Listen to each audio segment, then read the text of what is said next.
ये है कैरिबियन का समुद्र और इसके बीच में एक छोटा सा आइलैंड है जिसका टोटल एरिया सिर्फ 72 एकर्स का है, जिसे ऊपर से देखोगे तो बिल्कुल स्वर्ग जैसा दिखता है। नीला साफ पानी, सफेद रेत और हरे ताड़ के पेड़।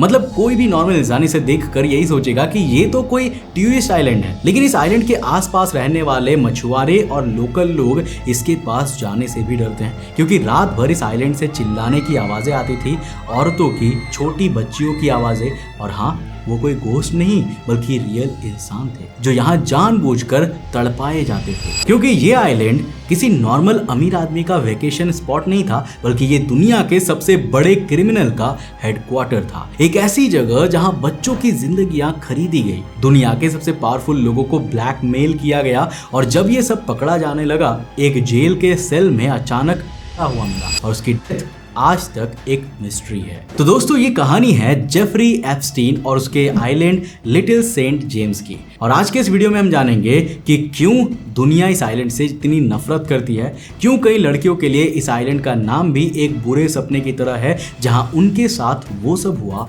जो आप इमेजिन भी नहीं कर सकते। क्योंकि जब इस आइलैंड पर होने वाली करतूतों की फाइल्स दुनिया ने देखी तो कई पॉलिटिशियंस और कई रॉयल फैमिलीज और बिलियनियर्स का माफी मांगते हुए अपनी कुर्सियां छोड़नी पड़ी। ये वीडियो दिखाएगा कि कैसे ये अमीर लोग आम इंसानों को एक धोखे में रखते हैं। ये पॉलिटिशियंस जो हमारे लिए कानून बनाते हैं, कैसे यही उन कानून के साथ आम लोगों की जिंदगियों के साथ खेलते हैं, और कैसे जो इंसान आपको इंस्पिरेशन वाली बड़ी बड़ी बातें कहता है, वही एक कमरे में बंद होकर किसी के साथ वो घिनौनी हरकतें करता है जो एक जानवर जैसी है। वेल सो हेलो गाइस, मैं हूं कौशिक और चलिए शुरू करते हैं एक और नया एपिसोड।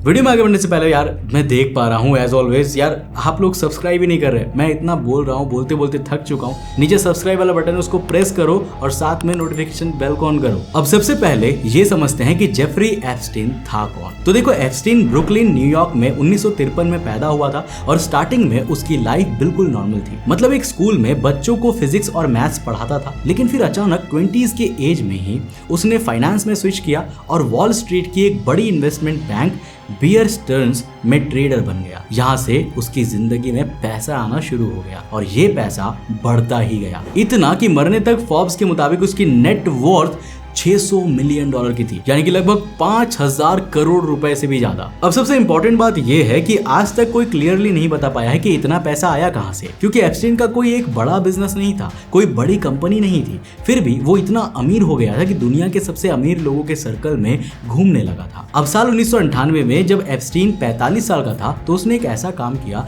जो आम अमीर लोग भी नहीं करते। उसने यूएस वर्जिन आइलैंड में एक पूरा आइलैंड खरीद लिया जिसकी प्राइस थी सिर्फ $7.95 मिलियन। अब ये आइलैंड है लिटिल सेंट जेम्स, जो सेंट थॉमस के साउथ ईस्ट में स्थित है और कैरिबियन सी के बीच में है। लेकिन यहाँ पर एक अजीब बात यह है कि खरीदने के डॉक्यूमेंट्स में एप्स्टीन का नाम था ही नहीं। एक शेल कंपनी LSJ LLC के नाम पर डील हुई थी और इस कंपनी के असली मालिक का नाम ढूंढने में लोगों को सालों लग गए। अब सवाल यह है कि एप्स्टीन ने अपना नाम क्यों छुपाया। शायद उसे पहले से ही पता था कि इस आइलैंड पर जो होने वाला है उसे दुनिया से छुपाना पड़ेगा। अब देखो, आइलैंड खरीदने के बाद ना एप्स्टीन ने यहाँ कंस्ट्रक्शन शुरू करवाई, और कंस्ट्रक्शन भी ऐसी वैसी नहीं। उसने एडवर्ड टेटल को हायर किया जो दुनिया के सबसे फेमस लग्जरी होटल चेन अमन रिजॉर्ट्स का डिजाइनर है। पैसा अनलिमिटेड था तो आइलैंड पर एक पूरा कंपाउंड बन गया, मेडिटेरेनियन स्टाइल में हाउस, 4 अलग अलग कैबिनास जिनके रूफ्स ब्लू थे, एक बड़ा ओवल पूल और एप्स्टीन का अपना पर्सनल कैबिना जिसमें स्टोन वॉल्स थी और सीलिंग टर्किश ब्लू पेंट की हुई थी। अब अगर आप साल 2002 की सैटेलाइट इमेजेस देखोगे तो आइलैंड पर सिर्फ कुछ बिल्डिंग्स दिखेंगी, लेकिन साल 2010 तक एप्स्टीन ने यहाँ इतना एक्सपैंड कर दिया था कि एक छोटा सा टाउन लगता था जिसमें desalination plant, generators, telecom tower और 24 आवर सर्विलेंस सिस्टम रखा हुआ था। लेकिन दोस्तों, इस आइलैंड की असली डिस्टर्बिंग बात ये बिल्डिंग्स नहीं थी, लैंडस्केपिंग, यानी कि पेड़ और झाड़ियां की पूल से कैबिनास नहीं दिखते थे, कैबिनास से मेन हाउस नहीं दिखता था और मेन हाउस से स्टाफ क्वार्टर्स नहीं दिखते थे। इसको आर्किटेक्ट्स ना आर्किटेक्चरल गैस लाइटिंग कहते हैं। मतलब एक इंसान आइलैंड पर होके भी अकेला फील करे, उसे लगे कि यहाँ कोई उसे देख नहीं रहा है। अब ये डिजाइन एक्सीडेंट नहीं था, ये डेलिबरेटली प्लान किया गया था ताकि यहाँ जो भी हो उसे खास प्राइवेसी फील हो और वो खुल के वो सब कर सके जो वो पब्लिकली कभी करने के बारे में सोच भी नहीं सकता। था। अब यहाँ तक तो सब कुछ एक रिच मैन का लग्जरी आइलैंड लग रहा था, लेकिन अब हम उस बिल्डिंग की बात करते हैं जिसने पूरी दुनिया का ध्यान अपनी ओर आकर्षित किया और जिसकी वजह से आज तक कॉन्स्पिरेसी थियरीज बनती रहती है। इस बिल्डिंग का नाम है द टेम्पल। तो ये टेम्पल आइलैंड के साउथ वेस्ट पॉइंट पर एक क्लिफ के ऊपर बना हुआ है, बिल्कुल आइसोलेटेड, बाकी सारी बिल्डिंग्स से दूर। अगर इसे बाहर से देखोगे तो एक बॉक्स जैसे स्ट्रक्चर है जिसके दीवारों पर ब्लू और व्हाइट हॉरिजॉन्टल स्ट्रिप्स पेंट की हुई है। अब ये स्ट्रिप्स ना इंटरेस्टिंग है क्योंकि ये डिजाइन इस्लामिक एब्लाक स्टाइल का है जो दमास्कस और जेरूसलम की पुरानी रिलीजियस बिल्डिंग्स में मिलता है। अब सवाल ये है कि एक अमेरिकन फाइनेंसर्स के कैरिबियन आइलैंड पर ये एंशिएंट रिलीजियस आर्किटेक्चर का स्टाइल आखिर क्यों है? इसका जवाब आज तक किसी के पास नहीं है। अब साल 2012 में जब एक पियानो ट्यूनर पैट्रिक बैरन इस आइलैंड पर पियानो ट्यून करने के लिए गए थे और जब वो द टेम्पल में आए तो उसने वहां जो सब देखा वो काफी अजीब था। उसने बताया कि अंदर एक बड़ा रूम है जिसमें 2 लेवल्स है, अंदर अजीब सा फर्नीचर है, मैट्रेसेस पड़े हुए हैं और सबसे अजीब बात यह कि ग्रैंड पियानो के ऊपर एक पोर्ट्रेट टंगा था जिसमें एप्स्टीन और उसकी partner Ghislaine Maxwell Pope John Paul II के साथ दिख रहे थे। मतलब दोस्तों कैथोलिक चर्च के सबसे हाई रैंक प्रीस्ट के साथ फोटो थी एक अकेले आइलैंड की एक अजीब बिल्डिंग के अंदर। मैट्रेसेस के पास टंगा हुआ ये सब नॉर्मल नहीं है। अब चलो उस चीज की बात करते हैं जो इस पूरी कहानी को क्राइम लेवल पर ले जाती है और वो है फ्लाइट्स और विक्टिम्स। तो देखो एप्स्टीन के पास अपना प्राइवेट जेट था गल्फस्ट्रीम 4 और साथ में हेलीकॉप्टर्स भी थे। साल 1995 से 2019 तक इस जेट ने 1700 से ज्यादा डॉक्यूमेंटेड फ्लाइट्स की और मीडिया ने इस जेट को एक नाम दे दिया लोलिता एक्सप्रेस। अब फ्लाइट मैनिफेस्ट में जो नाम लिखे हैं ना वो दुनिया के सबसे पावरफुल लोग हैं। एक फॉर्मर यूएस प्रेसिडेंट, एक British prince, Hollywood actors, tech billionaires, Israeli prime minister, celebrity scientist. लेकिन इन नामों के अलावा एक और टाइप के एंट्रीज हैं जो ज्यादा डिस्टर्बिंग है। हैंड रिटन पेजेस पर बहुत एंट्रीज में सिर्फ इतना लिखा है 1 फीमेल। नाम नहीं, उम्र नहीं, कहां से आई है, कहां जा रही है, कुछ नहीं, बस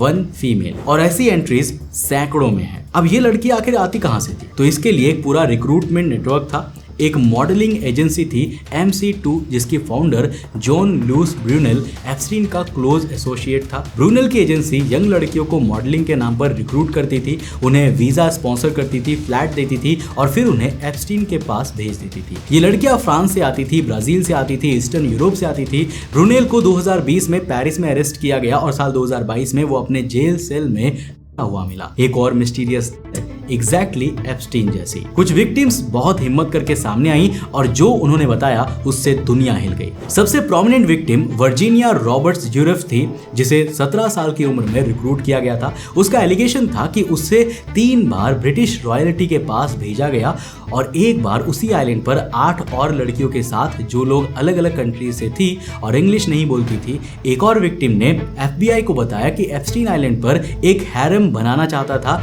जैसे स्पेन का अल्हम्ब्रा कैसल हो जिसमें कई लड़कियां रखी जा सके। और एक विक्टिम की FBI स्टेटमेंट पढ़कर रूह कांप जाती है। उसमें लिखा था स्टाफ हमेशा हमारे आसपास रहता था, उनकी स्माइल्स ब्राइट थी और वही स्माइल वो तब भी देते थे जब लड़कियां रोकर ब्लीड करके बाहर भागती थी। अब दोस्तों ये सोचिए एक आइलैंड पर ये सब हो रहा है और स्टाफ नॉर्मल काम कर रहा है। क्या ये सब ब्लाइंड थे या ये सबको पता था? अब यहाँ पर एक और लेयर आती है जो इस पूरी कहानी को एक नए लेवल पर ले जाती है और वो है हिडन कैमरास। तो साल 2014 के ईमेल्स में FBI ने डिस्कवर किया कि एप्स्टीन ने अपने पायलट को इंस्ट्रक्ट किया था 3 मोशन एक्टिवेटेड हिडन कैमरास खरीदने के लिए और इंस्टॉल करने के लिए क्लीनेक्स बॉक्सेस के अंदर। अब सोचिए क्लीनेक्स बॉक्स हर कमरे में होता है। कोई शक नहीं करता इस टेक्निक का इस्तेमाल उसकी हर प्रॉपर्टी में हुआ। एक्स CIA ऑफिसर जॉन क्रियाकाओ ने पब्लिक में कहा था कि उस आइलैंड के हर एक कमरे में हिडन कैमरास थे, बाथरूम तक में, क्योंकि मकसद था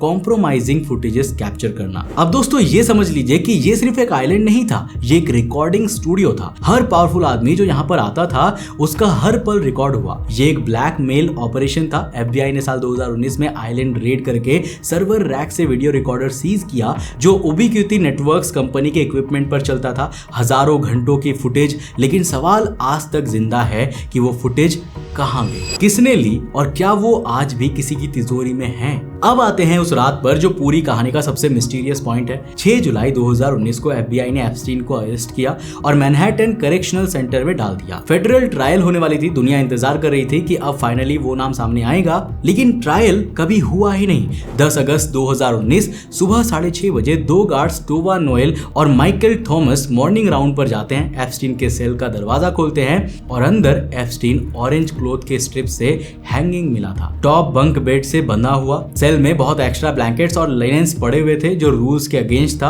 अब यहाँ पर कई चीजें एक साथ दिक्कत देती हैं जो आज तक अनआंसर्ड है। उस रात जेल की आधी सिक्योरिटी कैमरास काम नहीं कर रही थी, दोनों गार्ड्स हर 30 मिनट की मैंडेटरी चेक नहीं कर रहे थे और सबसे अजीब बात ये थी कि बॉडी मिलने से सिर्फ 1 घंटे पहले टोवा नोएल ने जेल के कंप्यूटर पर गूगल सर्च किया था, latest on Epstein in jail. और जब इन्वेस्टिगेटर्स ने बाद में पूछा तो नोएल बोली कि उसे ये सर्च याद ही नहीं है। और फॉरेंसिक पैथोलॉजिस्ट माइकल बैडन, जिसे एप्स्टीन के अपने भाई ने हायर किया था, उसने कहा कि नेक के फ्रैक्चर्स अपने आप को खत्म करने से मैच नहीं करती, बल्कि ये होमोसीडियल स्ट्रैंगुलेशन की ज्यादा इंडिक्टिविटी देती है। With homicidal strangulation, because of the increased pressure, there are hemorrhages in the eye. यानी कि उसे मारा गया होगा। अमेरिकन पब्लिक के सर्वे में सिर्फ 16% लोग मानते हैं कि ये थी, जबकि 45% मानते हैं कि था। अब एप्स्टीन तो मर गया, लेकिन उसकी साथी गिस्लेइन मैक्सवेल साल 2021 में अरेस्ट हुई और 20 साल के सेंटेंस पर जेल गई, लेकिन वो आज तक चुप है, किसी का नाम नहीं बोलती। दुनिया 6 साल तक इंतजार करती रही कि कब फाइल्स खुले, कब नाम सामने आए, और फिर नवंबर 2025 आया। यूएस कांग्रेस ने एक लॉ पास किया, एप्स्टीन फाइल्स ट्रांसपेरेंसी एक्ट, जिसे ट्रंप ने अगले दिन साइन कर दिया। दिसंबर में अमेरिकन डिपार्टमेंट ने एक छोटी सी रिलीज दी, लेकिन दोनों पार्टीज ने क्रिटिसाइज किया कि ये काफी नहीं है। और इस छोटी सी रिलीज में एक अजीब ग्लिच थी, कुछ नाम ब्लैक बॉक्सेस से छुपाए गए थे। ये बात सोशल मीडिया पर वायरल हुई, पब्लिक प्रेशर बढ़ा और 30 जनवरी 2026 को अमेरिकन डिपार्टमेंट ने मैसिव रिलीज की 3 मिलियन पेजेस, 2000 वीडियोस, 1,80,000 इमेजेस के साथ। लेकिन अमेरिकन डिपार्टमेंट ने प्रेस कॉन्फ्रेंस में एक लाइन कही जो सबसे ज्यादा डिस्टर्बिंग है कि टोटल 6 मिलियन पेजेस थे, ये आखिरी रिलीज है, मतलब आधी फाइल्स आज भी छुपी है। अब फाइल्स रिलीज होते ही दुनिया में जो हुआ वो देखिए। जैक लैंग, फ्रांस के फॉर्मर मिनिस्टर ऑफ कल्चर, ने रिजाइन किया क्योंकि ईमेल्स में उनकी एक सीक्रेट कंपनी एप्स्टीन के साथ मिली जो फ्रेंच टैक्स अथॉरिटीज को कभी नहीं बताई गई थी। नॉर्वे की टॉप डिप्लोमेट मोना जूल ने एम्बेसडर का पद छोड़ा। डीन कैमन, जिसने सेगवे इन्वेंट किया था, वो अपने सारे बोर्ड से रिजाइन कर गया क्योंकि ईमेल्स में वो डिस्कस कर रहा था कि डीन को कौन सी फ्लाइट चाहिए और उसमें कौन सी लड़की हो। ह्याथ होटल्स के चेयरमैन थॉमस प्रिट्जकर ने स्टेप डाउन हुए। बिल गेट्स ने 25 फरवरी 2026 को publicly 2 extra marital affairs accept की क्योंकि ईमेल्स लीक हो चुके थे जिसमें एप्स्टीन उन्हें ब्लैकमेल कर रहे थे। और इलोन मस्क के 2012-13 के ईमेल सामने आए जिसमें वो कैरिबियन आइलैंड विजिट प्लान कर रहे थे। मस्क ने डिनाई किया, लेकिन ईमेल्स पब्लिक रिकॉर्ड पर हैं। अब यहाँ पर ना एक सवाल उठता है जो इस पूरी कहानी की सबसे गहरी लेयर है। ये सब पावरफुल लोग एक कन्विक्टेड क्रिमिनल के पीछे इतने कमिटेड क्यों थे? क्या एप्स्टीन सिर्फ एक आदमी था या वो किसी बड़े सिस्टम का हिस्सा था? यहाँ एक थियरी आती है और मैं क्लियरली कह रहा हूँ कि ये बस थियरी है, प्रूवन फैक्ट नहीं है। साल 2020 की एक FBI रिपोर्ट में एक कॉन्फिडेंशियल सोर्स ने क्लेम किया था कि एप्स्टीन एक को-ऑप्टेड मोसाद एजेंट था, यानी इजराइल इंटेलिजेंस के लिए ट्रेंड स्पाई। और साल 2008 में जब 50 से ज्यादा विक्टिम्स के होते हुए भी एप्स्टीन को सिर्फ 13 महीने की sentence milli, Palm Beach billionaire Jeffrey Epstein is waking up in his mansion this morning after serving just 13 months. तो उस डील को साइन करने वाले यूएस अटॉर्नी अलेक्जेंडर अकोस्टा ने बाद में कहा कि मुझे बताया गया था कि एप्स्टीन इंटेलिजेंस से है, उसे छोड़ दो। किसने बताया? अकोस्टा ने नाम नहीं लिया। नवंबर 2025 में farmer Israeli PM Naftali Bennett ने ये थियरीज डिनाई की, लेकिन बाकी 3 मिलियन रिडैक्टेड पेजेस में क्या है ये आज तक अनआंसर्ड है। और शायद इस कहानी का सबसे डरावना सच यही है कि ये एक इंसान की कहानी नहीं थी, ये एक सिस्टम की कहानी है जो शायद आज भी चल रहा है, मे बी किसी नए आइलैंड पर किसी नए नाम के पीछे। नाउ आई होप कि आज के इस वीडियो से आपको काफी कुछ इन्फॉर्मेशन मिला होगा। आप लोगों ने काफी सारे कमेंट्स किए थे इस टॉपिक पर वीडियो बनाने के लिए, पर मैंने पता है काफी लेट कर दी, पर इन डिटेल दी आपको जानकारी। अगर वीडियो पसंद आया तो इस वीडियो को लाइक करने के साथ साथ अपने दोस्तों के साथ जरूर शेयर करना। अगर आप नए इस चैनल पर तो इस चैनल को सब्सक्राइब करने के साथ साथ नोटिफिकेशन बेल ऑन कर देना। और अगर आपको ये वीडियो पसंद आया तो मैं आपको रेकमेंड करूंगा कि आप अगली वीडियो इसे जाकर जरूर देखना, जिसमें हमने बात किया एक ऐसे वायरस के बारे में जिसने पूरी दुनिया में हाहाकार मचा दिया था, एक ऐसा साइबर अटैक जिसने पूरी दुनिया को हिलाकर रख दिया था। पर आखिर वो हुआ कैसे, किसने किया, जानने के लिए इस वीडियो को जाकर देखना, बहुत इंटरेस्टिंग है। मैं मिलता हूं आपको नेक्स्ट एपिसोड के साथ। बाय।